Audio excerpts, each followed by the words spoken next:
വിശദമായി കിടക്കുമ്പോൾ ആദ്യം പോകുന്നത് നാട്ടിനെ നടുക്കിയ ആ കൂട്ടക്കൊലയുടെ കൂടുതൽ വിശദാംശങ്ങളിലേക്കാണ്. വെഞ്ഞാറമൂട് കൂട്ടക്കൊലപാതകത്തിലേക്ക് നയിച്ച സാഹചര്യം ജയിൽ അധികൃതരോട് വ്യക്തമാക്കുകയാണ് പ്രതി അഫാൻ.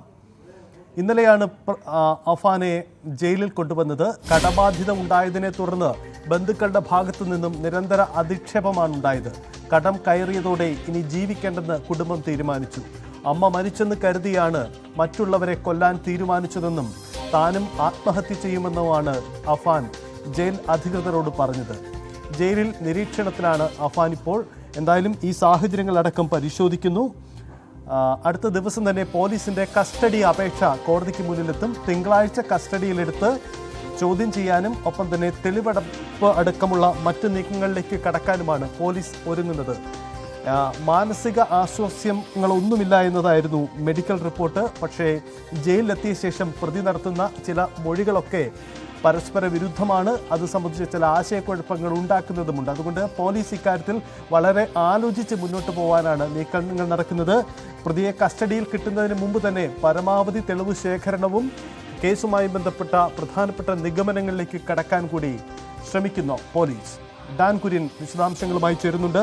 ഡാൻ, അഫാൻ നടത്തുന്ന വെളിപ്പെടുത്തലുകൾ ഒരുപക്ഷെ നിയമപരമായ വെളിപ്പെടുത്തലുകളല്ല. ജയിലിലെത്തിയതിനു ശേഷം അദ്ദേഹം ചില കാര്യങ്ങൾ തുറന്നു പറയുകയാണ് അധികൃതരോട്.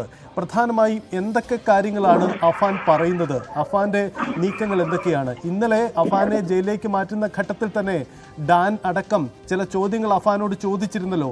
എന്താണ് അഫാന്റെ വ്യക്തത വരുത്തുന്ന ചില നീക്കങ്ങൾ? അത് സംബന്ധിച്ച് വിശദാംശങ്ങൾ എങ്ങനെയാണ്? സജിത്ത് 8 ദിവസത്തെ ആശുപത്രി വാസത്തിന് ശേഷമാണ് ഇന്നലെ വൈകുന്നേരം മെഡിക്കൽ കോളേജ് ആശുപത്രിയിലെ പ്രത്യേക സെല്ലിൽ നിന്ന് സബ് ജയിലിലേക്ക്, പൂജപ്പുര സബ് ജയിലിലേക്ക് മാറ്റിയത്. പുറത്തേക്കിറക്കി ജനറൽ ആശുപത്രിയിലേക്ക് മെഡിക്കൽ പരിശോധനയ്ക്ക് വേണ്ടി എത്തിക്കുന്ന സമയത്താണ് ഈ അഫാനോട് എന്തെങ്കിലും തരത്തിലുള്ള കുറ്റബോധമുണ്ടോ എന്ന് നമ്മളടക്കം ചോദിച്ചത്. അപ്പോൾ മൗനമായിരുന്നു മറുപടി. പിന്നീട് കയറിയതിനു ശേഷം പോലീസ് ഉദ്യോഗസ്ഥരുടെ നടുവിലിരുന്നാണ് എന്റെ ഉദ്ദേശവും മരിക്കുക തന്നെയായിരുന്നു, മരിക്കാനാണ് ഞാൻ വിഷം കഴിച്ചതെന്ന് അഫാൻ നമ്മളോട് വ്യക്തമാക്കിയത്. അതിനുശേഷം അവിടെ നിന്ന് നേരിട്ട് ജയിലിലേക്ക്, സബ് ജയിലിലേക്ക് അഫാനെ എത്തിക്കുകയായിരുന്നു. ജയിലിൽ വെച്ചാണ് ജയിൽ ഉദ്യോഗസ്ഥരോട് താനും മരിക്കും, പുറത്തിറങ്ങിയാൽ താനും മരിക്കുമെന്ന ഉദ്യോഗസ്ഥരോട് അഫാൻ വ്യക്തമാക്കിയിരിക്കുന്നത്. ഒരു കാര്യം ഉറപ്പാണ്, ഈ സാമ്പത്തികമായ ബാധ്യത ഈ കുടുംബത്തിനുണ്ടായിരുന്നു എന്നതിന്റെ കൃത്യമായ തെളിവുകൾ വെഞ്ഞാറമൂട് പോലീസിന്റെ സിഐയുടെ നേതൃത്വത്തിലുള്ള അന്വേഷണ സംഘം ഏതാണ്ട് 50 ലക്ഷം കടം ഈ കുടുംബത്തിനുണ്ട് എന്നതിന്റെ കൃത്യമായ ശേഖരിച്ചിട്ടുണ്ട് എന്നാണ് നമ്മളോട് വ്യക്തമാക്കിയിരിക്കുന്നത്. ഈ കുടുംബത്തെ ഇങ്ങനെ ഒരു വലിയ പ്രതിസന്ധിയിലേക്ക് നയിച്ചത് സാമ്പത്തിക കാര്യങ്ങൾ കൈകാര്യം ചെയ്യുന്നതിലൊരു മിസ്മാനേജ്മെന്റ് ഉണ്ടായിരുന്നു ഈ അഫാനും അഫാന്റെ മാതാവിനും എന്നാണ് പോലീസിന്റെ കണ്ടെത്തൽ. ഇതിന്റെ പശ്ചാത്തലത്തിൽ ഇവർക്ക് ഈ വരവിനനുസരിച്ച് പണം ചെലവാക്കാൻ അറിയില്ലായിരുന്നു. അങ്ങനെ വലിയ തരത്തിൽ ബാധ്യത കുമിഞ്ഞുകൂടുന്ന ഒരു സാഹചര്യം ഉണ്ടായി. പലരിൽ നിന്നായി വൻതുകകൾ കടം വാങ്ങി അത് തിരികെ ചോദിച്ചപ്പോൾ കൊടുക്കാൻ നിവൃത്തിയില്ലാതെ വന്നതിനെ തുടർന്നാണ് ഈ കടും കൈക്ക് കുടുംബം ഒരുമിച്ച് ആത്മഹത്യ ചെയ്യുക, കുടുംബം ഒന്നടങ്കം ആത്മഹത്യ ചെയ്യുക എന്നൊരു തീരുമാനത്തിലേക്ക് അഫാനും ഉമ്മയും ഉൾപ്പെടെയുള്ളവർ എത്തിയത്. പക്ഷെ പിന്നീട് അങ്ങനെ ആത്മഹത്യ ചെയ്യാൻ ഉമ്മയ്ക്ക് ഭയമാണെന്ന് പറയുന്നു. ഈ കൂട്ടക്കൊലപാതകം ഉണ്ടാകുന്നതിന് 2 ദിവസം മുമ്പ് തന്നെ അങ്ങനെ ഒരുമിച്ച് ആത്മഹത്യ ചെയ്യാൻ അവർ തീരുമാനമെടുത്തതാണ്. പിന്നീട് ഈ ഷെമിയാണ് ഈ തീരുമാനത്തിൽ നിന്ന് പിൻവാങ്ങിയത്. അങ്ങനെയാണ് ആത്മഹത്യ എന്നൊരു തീരുമാനം, കുടുംബമായ ആത്മഹത്യ എന്നൊരു തീരുമാനം നടക്കാത്ത പശ്ചാത്തലമുണ്ടായത്. ആ സാഹചര്യത്തിലാണ് എല്ലാവരെയും ഒരുപോലെ അവസാനിപ്പിക്കാൻ ഈ കൂട്ടക്കൊലപാതകം മാത്രമാണ് ഏക പോംവഴി എന്നൊരു തീരുമാനത്തിലേക്ക് അഫാൻ എത്തുന്നതും. ആ മാനസിക നിലയിൽ നിന്നുകൊണ്ട് 24-ാം തീയതി തിങ്കളാഴ്ച രാവിലെ 11 മണിക്കും വൈകുന്നേരം 6 മണിക്കും ഇടയിൽ 6 പേരെ ക്രൂരമായി ആക്രമിക്കുകയും അതിൽ 5 പേർ മരണപ്പെടുകയും ചെയ്യുന്ന, ദാരുണമായി മരണപ്പെടുകയും ചെയ്യുന്ന സാഹചര്യമുണ്ടായത്. ഷെമിയുടെ ആരോഗ്യനില വീണ്ടെടുത്തിട്ടുണ്ടെങ്കിലും ഇങ്ങനെ ഒരു ദുരന്തമുണ്ടായതോ, തന്റെ ഇളയ മകൻ ഉൾപ്പെടെ 5 പേർ മരണപ്പെട്ടെന്നുള്ള വിവരം, അതിക്രൂരമായി കൊല ചെയ്യപ്പെട്ടെന്നുള്ള വിവരം ഈ നിമിഷം വരെയും ഷെമിക്ക് അറിയത്തില്ല എന്നാണ് ഈ അന്വേഷണത്തിന് നേതൃത്വം നൽകുന്ന ഉദ്യോഗസ്ഥർ നമ്മളോട് വ്യക്തമാക്കുന്നത്. അതിനിടയിലാണ് അഫാൻ തന്നെ താൻ പുറത്തിറങ്ങിയാൽ ആത്മഹത്യ ചെയ്യും, ജീവനെടുക്കുമെന്ന് ജയിൽ ഉദ്യോഗസ്ഥരോട് വ്യക്തമാക്കിയതായുള്ള വിവരങ്ങൾ കൂടി ഈ ഘട്ടത്തിൽ പുറത്തു വരുന്നത്. സജിത്ത്. യെസ്, ഡാൻ തുടരുക. എന്തായാലും വളരെ പ്രധാനപ്പെട്ട നീക്കമാണ് ഇക്കാര്യത്തിൽ ഉണ്ടാവുന്നത്. കാരണം ഇതുവരെയും പോലീസിന് ഈ പ്രതിയെ കസ്റ്റഡിയിൽ വാങ്ങാൻ കഴിഞ്ഞിട്ടില്ല, പ്രധാനപ്പെട്ട തെളിവുകൾ ശേഖരിക്കാൻ കഴിഞ്ഞിട്ടില്ല. ഒരു അസാധാരണ സാഹചര്യം ഈ കേസുമായി ബന്ധപ്പെട്ട് ഉണ്ടാകുന്നു എന്നതാണ്. ഇതുവരെ മെഡിക്കൽ കസ്റ്റഡിയിലായിരുന്നു, മെഡിക്കൽ കോളേജിലായിരുന്നു. വിഷം കഴിച്ച് ആത്മഹത്യ ചെയ്യാൻ താൻ വിഷം കഴിച്ചു എന്ന അഫാന്റെ മൊഴിയുടെ അടിസ്ഥാനത്തിൽ ആശുപത്രിയിൽ ചികിത്സയിലായിരുന്നു. കഴിഞ്ഞ ദിവസം ജയിലിലേക്ക് മാറ്റാൻ ശ്രമിച്ചെങ്കിൽ കൂടിയും ഹിമോഗ്ലോബിന്റെ അളവ് കുറയുന്നു. തുടർന്ന് വീണ്ടും മെഡിക്കൽ റിപ്പോർട്ട് ഉണ്ടാവുന്നു. അങ്ങനെ ഏറ്റവും ഒടുവിൽ ഇന്നലെയാണ് പൂജപ്പുര സബ് ജയിലിലേക്ക് ഈ പ്രതിയെ മാറ്റുന്നത്. അതിനുശേഷം ഇനി വേണം പോലീസിന്റെ തുടർ നീക്കങ്ങൾ ഉണ്ടാവേണ്ടത്. ഒന്ന്, പോലീസിന്റെ പ്രധാനപ്പെട്ട നീക്കം ഉണ്ടാവേണ്ടത് ഇനി കസ്റ്റഡി അപേക്ഷയാണ്. സാധാരണ രീതിയിൽ വേഗത്തിൽ കസ്റ്റഡി അപേക്ഷ കോടതി അനുവദിച്ചു കൊടുക്കേണ്ടതാണ്. ഇപ്പോൾ പെട്ടെന്നൊരു നീക്കം വേണ്ട എന്നത് പോലീസിന്റെ തീരുമാനമാണ്. അങ്ങനെ തിങ്കളാഴ്ച എന്നതാണ് പോലീസ് ഇപ്പോൾ തീരുമാനിച്ചിരിക്കുന്ന തീയതി എന്നാണ് മനസ്സിലാക്കുന്നത്. അങ്ങനെയെങ്കിൽ തിങ്കളാഴ്ച കസ്റ്റഡിയിൽ വാങ്ങി ചോദ്യം ചെയ്യലും നീക്കങ്ങളും ഉണ്ടാകും. ഡോക്ടർ മോഹൻ റോയ് നമുക്കൊപ്പം ചേരുന്നു. ഡാനിലേക്ക് തിരിച്ചു വരാം. ഡോക്ടർ മോഹൻ റോയ്, ഈ അഫാൻ, നമ്മുടെ വെഞ്ഞാറമൂട് കൂട്ടക്കൊലക്കേസിലെ പ്രതി ജയിലിലെത്തി അദ്ദേഹം തൻ്റെ സാഹചര്യങ്ങൾ വിശദീകരിക്കുകയാണ്. ഇന്നലെ ഈ ജയിലിലേക്ക് പോകുന്ന വഴിക്ക് മാധ്യമപ്രവർത്തകരുടെ ചോദ്യത്തോടും ചില കാര്യങ്ങളൊക്കെ അദ്ദേഹം പറയുന്നുണ്ട്. താൻ ആത്മഹത്യ ചെയ്യാൻ ശ്രമിച്ചിരുന്നു, ഇനിയും താൻ ആത്മഹത്യ ചെയ്യും എന്ന ഒരു ഭീഷണി സ്വരത്തിൽ അദ്ദേഹം പറയുന്നുണ്ട്. അദ്ദേഹത്തിൻ്റെ മാനസിക അവസ്ഥ സംബന്ധിച്ച് സംശയമുണ്ടോ? മെഡിക്കൽ കോളേജിൽ ചികിത്സയിലിരുന്നപ്പോൾ പോലീസിനെ കൈമാറുമ്പോൾ മാനസിക പ്രശ്നങ്ങളൊന്നുമില്ല എന്നതാണ് റിപ്പോർട്ടെന്നാണ് ഞങ്ങൾ മനസ്സിലാക്കിയത്. അല്ല, ഒരു വ്യക്തിക്ക് ആ മാനസിക പരിശോധന റിപ്പോർട്ട് എന്താണെന്നുള്ളതാണ് വിശദമായി മനസ്സിലാക്കേണ്ടത്. ഒരു വ്യക്തിയുടെ മാനസിക നില എന്ന് പറയുന്നത് നമുക്കറിയാവുന്നത് തന്നെ മാറാവുന്നതാണ്. ആ സമയത്ത് അവിടുത്തെ ഡോക്ടർമാർ പരിശോധിച്ചപ്പോൾ അദ്ദേഹത്തിന് ഈ പറയുന്ന മാനസിക രോഗ പ്രശ്നങ്ങളില്ല എന്നാണ് റിപ്പോർട്ട് നൽകിയിരിക്കുന്നത്. അത്തരത്തിലല്ലാതെ ഈ വ്യക്തി ഇങ്ങനെ സംസാരിച്ചു കഴിഞ്ഞാൽ അതിനുള്ള കാരണം എന്താണെന്നും ഇപ്പൊ ഒരു ആത്മഹത്യ ഭീഷണി മുഴക്കുന്നതും ആത്മഹത്യ ശ്രമം നടത്തുന്നതും ഒരു ആത്മഹത്യ ചെയ്യുന്നതും അത് മൂന്ന് കാര്യങ്ങളായിട്ടാണ്. അത്തരത്തിൽ അതിനെ വിലയിരുത്തേണ്ടതുണ്ട്. പക്ഷേ ഇതിലൊരു കാര്യം നമ്മൾ മനസ്സിലാക്കേണ്ടത്, കേരളത്തിൽ തന്നെ ഇത്തരത്തിലുള്ള ധാരാളം കുറ്റാരോപിതർ ഇത്തരത്തിൽ ജയിലിൽ വന്നതിന് ശേഷം ആത്മഹത്യ ചെയ്ത ധാരാളം സംഭവങ്ങൾ നമ്മുടെ മുന്നിലുണ്ട്. അപ്പൊ തീർച്ചയായിട്ടും ഇദ്ദേഹത്തെ പോലെയുള്ളവരെ ജയിലിൽ പാർപ്പിക്കുമ്പോൾ അതിനനുസരിച്ചുള്ള കരുതൽ സംവിധാനങ്ങളും മറ്റും വേണ്ടതുണ്ട്. അല്ലെങ്കിൽ നേരത്തെ സൂചിപ്പിച്ചതുപോലെ അവർ ആദ്യം ഒരു കൂട്ടാത്മഹത്യക്ക് പ്ലാൻ ചെയ്തതാണെന്നും അതിനോട് അദ്ദേഹത്തിന്റെ അമ്മ ഒരു എതിർപ്പ് പ്രകടിപ്പിച്ചു. അതിനുശേഷമാണ് ഈ ഒരു കൂട്ടക്കൊലയിലേക്ക് പോയ നമുക്ക് അദ്ദേഹം ആദ്യം മൊഴിഞ്ഞെടുത്തിരുന്നതായ റിപ്പോർട്ടുകളുണ്ടല്ലോ.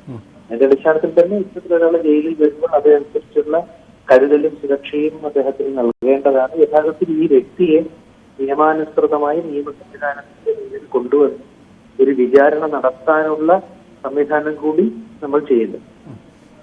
ഡോക്ടർ, ഈ സാധാരണ രീതിയിൽ ഇത്തരം കൊടും കുറ്റവാളികൾ പലപ്പോഴും ഈ തനിക്ക് മാനസികമായ ബുദ്ധിമുട്ടുകൾ ഉണ്ട് എന്നത് ഒരു നിയമപരമായ ഒരു പഴുതാക്കി മാറ്റാൻ ബോധപൂർവമായ ശ്രമം നടത്തി കണ്ടിട്ടുണ്ട്. ചില കേസുകളിലെങ്കിലും അങ്ങനെ ഉണ്ടായിട്ടുണ്ടല്ലോ. പക്ഷേ ഈ അഫാൻ അങ്ങനെ ഒരു ബോധപൂർവമായ നേരത്തെ ഒരു ഇത്തരം ക്രിമിനൽ ഒഫൻസുകൾ നടത്തിയ വ്യക്തിയല്ല. അങ്ങനെ തെളിവുകളൊന്നുമില്ല. അപ്പോൾ അത്തരം സാധ്യത ബോധപൂർവമായി ഉണ്ടാക്കുന്നു എന്ന് നമ്മൾ സംശയിക്കേണ്ടതുണ്ടോ? അല്ല, ഇതിൽ നമ്മൾ മനസ്സിലാക്കേണ്ടത് രണ്ട് കാര്യങ്ങളുണ്ട്. ഒന്ന്, ഇത്തരത്തിലുള്ള കുറ്റവാളികൾ മാനസിക രോഗമുണ്ടെന്ന് അഭിനയിക്കുന്നത്. നോക്കൂ, അത്തരത്തിൽ മാനസിക രോഗമുണ്ടെന്ന് ഒരാൾ അഭിനയിച്ചാൽ പോലും അത് യഥാർത്ഥത്തിലുള്ള മാനസിക രോഗമാണോ അതോ മാനസിക രോഗം അഭിനയിക്കുന്നതാണോ എന്നുള്ളത് തിരിച്ചറിയാനായി പരിചയസമ്പന്നരായ മനോരോഗ ചികിത്സകർക്ക് സാധിക്കും. യഥാർത്ഥത്തിൽ അദ്ദേഹത്തെ അഡ്മിറ്റ് ചെയ്ത് ഒബ്സർവ് ചെയ്ത് ഈ പറഞ്ഞ ഒരു സർട്ടിഫിക്കറ്റ് കൊടുക്കുന്നതിന് മുമ്പ് അവർ ആ പ്രക്രിയയും ചെയ്തിരിക്കും. അതൊന്നാമത്തെ കാര്യം. ഈ രണ്ടാമത്തെ കാര്യം, നമുക്ക് ഒരു തെറ്റിദ്ധാരണയുണ്ട്. ഒരു വ്യക്തി ഒരു കുറ്റകൃത്യം ചെയ്തു കഴിഞ്ഞാൽ അദ്ദേഹത്തിന് മാനസിക രോഗം ഉണ്ടെങ്കിൽ അദ്ദേഹത്തിന് ശിക്ഷയിൽ നിന്ന് ഇളവ് കിട്ടും. അത് യഥാർത്ഥത്തിൽ ഒരു തെറ്റിദ്ധാരണ. ഒരു ചെറിയ ഉദാഹരണത്തിലൂടെ ഞാനത് വ്യക്തമാക്കാം.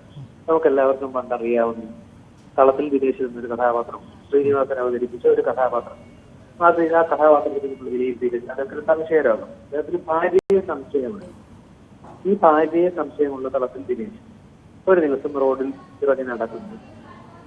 അയാൾ ഒരാളുമായി ഒരു വാക്തർക്കത്തിൽ ഏർപ്പെടും. അടുത്ത് കിടക്കുന്ന ഒരു കല്ലോ കട്ടയോ എടുത്തോ കത്തി കൊണ്ട് കുത്തിയോ അയാളെ കൊല്ലുന്നു. നമുക്കൊന്ന് പരിശോധിച്ച് നോക്കും, തളത്തിൽ ദിനേശിന് മാനസിക പ്രശ്നമുണ്ട്. തളത്തിൽ ദിനേശൻ കുറ്റവാളിയാണോ? അതെ. പക്ഷെ തളത്തിൽ ദിനേശിന് മാനസിക രോഗമുണ്ട് എന്നതിന്റെ ആനുകൂല്യം കിട്ടി തളത്തിൽ ദിനേശിനെ ശിക്ഷിക്കാതിരിക്കുന്നു. ഒരിക്കലുമില്ല. മാനസിക രോഗത്തിന്റെ തീവ്രത കൊണ്ട് താൻ ചെയ്യുന്ന പ്രവൃത്തി നിയമത്തിനെതിരാണെന്നും അത് നിലവിലുള്ള നിയമത്തിനെതിരാണെന്നും തിരിച്ചറിയാനുള്ള കഴിവ് നഷ്ടപ്പെട്ട ഒരാൾ, അത്രയും ഗുരുതരമായ രീതിയിൽ മാനസിക രോഗം വന്ന ഒരാൾ ചെയ്യുന്ന കുറ്റകൃത്യത്തിന് മാത്രമാണ് ഇത്തരത്തിലുള്ള ഒരു ഇളവ് ലഭിക്കുന്നത്. നമ്മൾ നിർഭാഗ്യവശാൽ ഇതിനെ വളരെയധികം തെറ്റിദ്ധരിച്ചിരിക്കുകയാണ്. അപ്പൊ അത്തരത്തിലൊരു കാര്യമുണ്ടെങ്കിൽ അതിനെതിരായുള്ള പ്രതിരോധ നടപടികൾ നമ്മൾ സ്വീകരിക്കുന്നതാണ്. അങ്ങനെ അഭിനയിക്കുകയാണെന്നുണ്ടെങ്കിൽ അതും നമുക്ക് തിരിച്ചറിയാൻ സാധിക്കും. ഇനിയല്ല, ഞാൻ നേരത്തെ സൂചിപ്പിച്ചതുപോലെ ആ സമയത്ത് പരിശോധിച്ചപ്പോൾ അദ്ദേഹത്തിന്റെ മനോനിലയിൽ കുഴപ്പമില്ല എന്നാണ് ഡോക്ടർമാർ പറഞ്ഞിരിക്കുന്നത്. അതിനുശേഷം ജയിലിലെത്തി അദ്ദേഹത്തിന് ഒരു ഭീഷണി മുഴക്കുന്ന ആളാണെങ്കിൽ തീർച്ചയായിട്ടും അദ്ദേഹത്തിന് സംവിധാനങ്ങൾ ഒരുക്കേണ്ടതാണ്. ഞാൻ നേരത്തെ സൂചിപ്പിച്ചതുപോലെ വിചാരണയുടെ മുന്നിലേക്ക്, കോടതിയുടെ മുന്നിലേക്ക് അദ്ദേഹത്തെ എത്തിക്കുക എന്നുള്ള സ്റ്റേറ്റിന്റെ കടമ കൂടി നാം ചെയ്യുന്നു. ഓക്കെ ഡോക്ടർ, ഒരു കാര്യം കൂടി, ഇനി പോലീസിന് ഇതുവരെ ഈ പ്രതിയെ കസ്റ്റഡിയിൽ കിട്ടിയിട്ടില്ല. അപ്പോൾ പോലീസ് തിങ്കളാഴ്ച കസ്റ്റഡിയിൽ വാങ്ങാനാണ് ശ്രമിക്കുന്നതെന്നാണ് അറിയേണ്ടത്. ചോദ്യം ചെയ്യൽ നടക്കേണ്ടതുണ്ട്, ഒപ്പം തന്നെ ഈ തെളിവെടുപ്പ് അടക്കമുള്ള സ്വാഭാവിക നടപടിക്രമമുണ്ട്. ഈ ചോദ്യം ചെയ്യലിൻ്റെ ഘട്ടത്തിൽ ഇങ്ങനെ മാനസിക പ്രശ്നങ്ങൾ കാട്ടുന്ന ഒരു വ്യക്തിയാണെങ്കിൽ ചോദ്യം ചെയ്യലിൻ്റെ ഘട്ടത്തിൽ ഒരുപക്ഷെ പോലീസിന് കൂടുതൽ ശാസ്ത്രീയ മാർഗങ്ങൾ സ്വീകരിക്കേണ്ടി വരുമോ? അതിന് എന്താണ് അതിൻ്റെ നടപടിക്രമം? ഒപ്പം ഈ മാനസിക രോഗ വിദഗ്ധർ കൂടി പിന്തുണ അവരുടെ സാന്നിധ്യത്തിൽ കൂടിയാവുമോ ഈ ചോദ്യം ചെയ്യലും? അത്തരം നീക്കങ്ങൾ മുമ്പും ഉണ്ടായിട്ടുണ്ടോ? തീർച്ചയായിട്ടും അത്തരത്തിൽ സാധ്യതയുണ്ട്. ഇപ്പൊ അദ്ദേഹം അന്ന് വരുമ്പോൾ തന്നെ മാനസിക രോഗത്തിന്റെ ലക്ഷണങ്ങൾ കാണിക്കുകയോ ഇനി ഒരു വേള അദ്ദേഹം അഭിനയിക്കുകയോ ചെയ്യുകയാണെങ്കിൽ നമ്മൾ നേരത്തെ സൂചിപ്പിച്ച സാധ്യത വെച്ചു. അങ്ങനെയാണെങ്കിൽ അപ്പോഴും മാനസിക രോഗ ചികിത്സാ സേവനം വേണ്ടി വരും.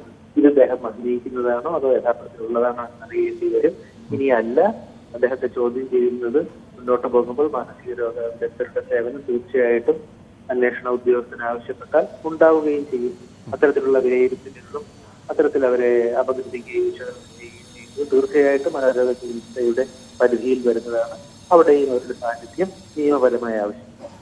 ഓക്കെ, വളരെ നന്ദി ഡോക്ടർ മോഹൻ റോയ് പ്രതികരിച്ചതിന്, ഒരു സാഹചര്യങ്ങൾ വിശദീകരിച്ചതിന്. ഡാൻ തുടരുന്നുണ്ട്. ഡാൻ, പോലീസിൻ്റെ നീക്കം തിങ്കളാഴ്ച കസ്റ്റഡിയിൽ വാങ്ങുകയാണ്. കാരണം പോലീസിനെ സംബന്ധിച്ച് വലിയ വെല്ലുവിളി ഈ കേസുമായി ബന്ധപ്പെട്ട് ഇതിനകം ഉണ്ടല്ലോ. കാരണം പ്രതിയെ നേരിട്ട് കിട്ടിയിട്ടില്ല, കാര്യങ്ങൾ ചോദിച്ചറിയാൻ കഴിയുന്നില്ല, തെളിവ് ശേഖരണത്തിന് ചില പരിമിതികളുണ്ട്. എന്താണ് പോലീസിൻ്റെ ഇനിയുള്ള ഒരു ആക്ഷൻ പ്ലാൻ? എങ്ങനെയാണ്? തിങ്കളാഴ്ചയാണോ പോലീസിൻ്റെ ഇനിയുള്ള നീക്കങ്ങൾ അവർ തയ്യാറാക്കുന്നത്?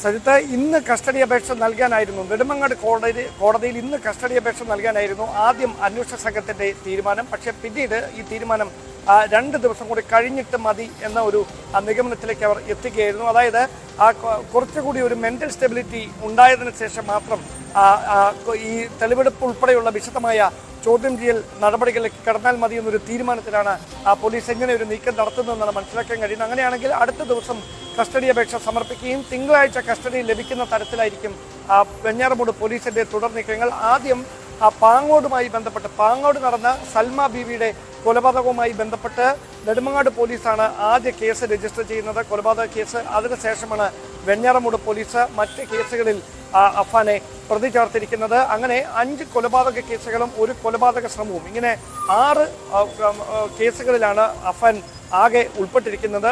ഈ അഫാന്റെ പേരിൽ പോലീസിൽ ഇതിനോടകം ആകെ ഉള്ളതും, അതായത് ഇതിനു മുമ്പ് ഇങ്ങനെ ഒരു ക്രിമിനൽ പശ്ചാത്തലം അഫാൻ ഉണ്ടായിരുന്നു എന്ന് വ്യക്തമാക്കുന്ന ഒരു തെളിവുകളും പോലീസിൽ ലഭിച്ചിട്ടില്ല. അങ്ങനത്തെ ഒരു മൊഴികൾ ലഭിച്ചിട്ടില്ല, ഒരു സൂചനകൾ അങ്ങനെ ഒന്നും തന്നെ ഇതുവരെ ലഭിച്ചിട്ടില്ല. ആ ഘട്ടത്തിലാണ് ഇങ്ങനെയൊരു നടുക്കുന്ന ക്രൂരകൃത്യം, കൂട്ടക്കൊല നടത്താൻ എങ്ങനെ ഈ 23 വയസ്സ് മാത്രം പ്രായമുള്ള അഫാന് കഴിഞ്ഞു എന്നൊരു ചോദ്യം പോലീസിന് മുമ്പിൽ ഇപ്പോഴും ദുരൂഹതയായി, ഉത്തരം കിട്ടാത്ത ചോദ്യമായി ബാക്കിയാകുന്നത്. ഈ കടബാധ്യത ഉണ്ടായിരുന്നു എന്ന് പറയുമ്പോഴും ഇങ്ങനെയൊരു 5 പേരെ 6 പേരെ അതിക്രൂരമായി ആക്രമിക്കുക, സ്വന്തം അമ്മയെയും പ്രണയിച്ചിരുന്ന കാമുകിയും ഏറ്റവും അധികം സ്നേഹിച്ചിരുന്ന സഹോദരനൊക്കെ നിഷ്ഠൂരമായ രീതിയിൽ കൊല ചെയ്യുന്നതിന് വേണ്ടിയിട്ട് അതിക്രൂരമായി മർദ്ദിക്കാൻ എങ്ങനെ ഇയാൾക്ക് കഴിഞ്ഞു എന്നതിലാണ് പോലീസിന് ഇപ്പോഴും ഉത്തരം കിട്ടാത്തത്.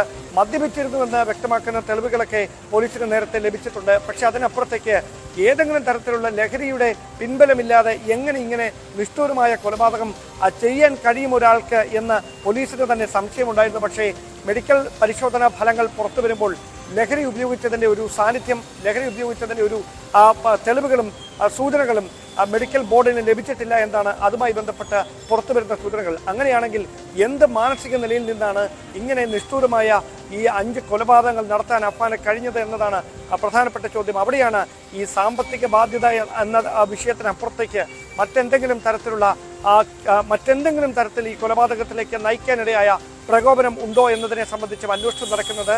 അതോടൊപ്പം ഈ ഷെമിയെ, അതായത് അഫാന്റെ ഉമ്മ ഷെമിയെ ബന്ധുക്കൾ തന്നെ പലപ്പോഴും കുറ്റപ്പെടുത്തിയിരുന്നു എന്ന വിവരവും കൂടി അഫാൻ പോലീസിനോടും ജയിൽ അധികൃതരോടുമൊക്കെ വ്യക്തമാക്കിയിട്ടുണ്ട്. അതായത് ഈ സാമ്പത്തിക ബാധ്യത വന്നതിന്റെ കാരണക്കാരി ഷെമിയാണ് എന്ന തരത്തിൽ പലപ്പോഴും സഹായിക്കേണ്ടവർ തന്നെ കുറ്റപ്പെടുത്തുന്ന ഒരു സമീപനമാണ് സ്വീകരിച്ചത്. അതാണ് ഈ പിതാവിന്റെ ജ്യേഷ്ഠനോടും ഉള്ള ഒരു പ്രധാന വൈരാഗ്യത്തിന് കാരണമായി മാറിയത്. 2 ആഴ്ച മുമ്പ് ഈ സംഭവങ്ങൾ ഉണ്ടാകുന്നതിന് 2 ആഴ്ച മുമ്പ് സൽമ ബീവിയോട് 4 പവന്റെ മാല ചോദിച്ചിരുന്നു പണയം വെക്കാൻ. പക്ഷെ അത് സൽമ ബീവി നൽകിയില്ലെന്ന് മാത്രമല്ല, 2 ആഴ്ചയ്ക്ക് ശേഷം കൊലപാതക ദിവസം സൽമ ബീവിയെ നേരിൽ കാണുമ്പോൾ അവരുടെ കഴുത്തിൽ ആ മാല ഉണ്ടായിരുന്നില്ല എന്നത് ഈ പ്രതിയുടെ പ്രകോപനം കൂടുതൽ വർദ്ധിപ്പിക്കുകയാണ് ചെയ്തത്. അങ്ങനെ തനിക്ക് ഒരു ആവശ്യ സമയത്ത് സൽമ ബീവി വല്യമ്മ ഇത് തരാതെ മറ്റാർക്കോ നൽകാനുള്ളൊരു നീക്കം നടത്തിയത് പ്രതിയെ കൂടുതൽ പ്രകോപിതനാക്കി. അങ്ങനെയാണ് തല ഭിത്തിയിലിടിപ്പിച്ച് അവരെ ക്രൂരമായി കൊല്ലപ്പെടുത്തുന്ന തരത്തിലേക്ക് പ്രതിയുടെ മാനസിക നില എത്തിയത് എന്നാണ് അന്വേഷണ ഉദ്യോഗസ്ഥരോട് അഫാൻ തന്നെ വ്യക്തമാക്കിയിരിക്കുന്നത്. എന്തായാലും അതിനിടയിലാണ് ഇന്നലെ BJP സംസ്ഥാന അധ്യക്ഷൻ ഗുരുതരമായ ഒരു ആരോപണവുമായി രംഗത്തെത്തുന്ന പശ്ചാത്തലമുണ്ടായത്. പക്ഷേ പോലീസ് അപ്പാടെ അത് തള്ളിക്കളയുകയാണ്. അങ്ങനെ ഒരു നീക്കവും അങ്ങനെ ഒരു സൂചനകളും ഇതുവരെയുള്ള അന്വേഷണത്തിൽ കണ്ടെത്താൻ കഴിഞ്ഞിട്ടില്ല. ഈ സാമ്പത്തിക ബാധ്യതയും അമ്മയുടെ അർബുദ രോഗവും അങ്ങനെ ഒരു തരത്തിലും മുമ്പോട്ട് പോകാനാവില്ല എന്ന ഒരു സ്ഥിതിയിലാണ് ഇങ്ങനെയൊരു കൂട്ടക്കൊലപാതകം അഫാൻ തന്നെ ആസൂത്രണം ചെയ്ത് നടപ്പിലാക്കിയതെന്നാണ് ഇതുവരെയുള്ള അന്വേഷണത്തിൽ വ്യക്തമാകുന്നത് എന്ന വിവരങ്ങളാണ് പോലീസ് ഇപ്പോൾ ഔദ്യോഗികമായി പങ്കുവെക്കുന്നത്. യെസ്, അതാണ് സാഹചര്യം. ഇപ്പോൾ നമുക്കൊപ്പം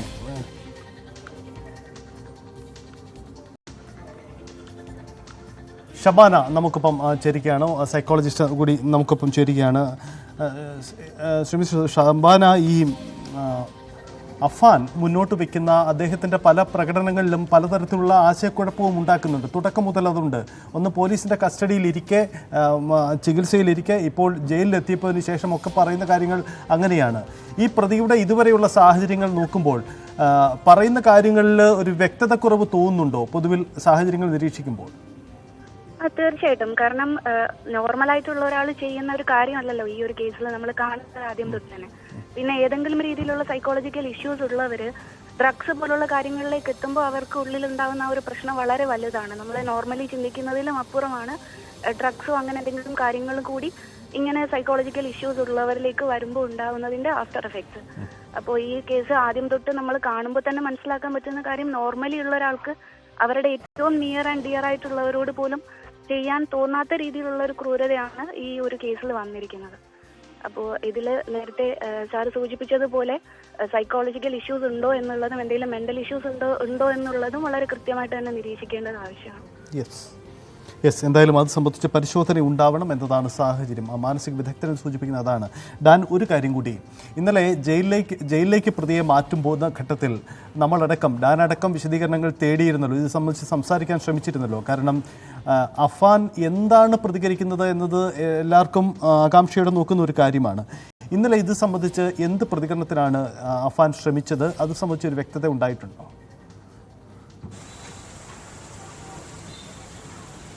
ഒരു ഭാവഭേദങ്ങളുമില്ലായിരുന്നു അഫാന്റെ മുഖത്ത്.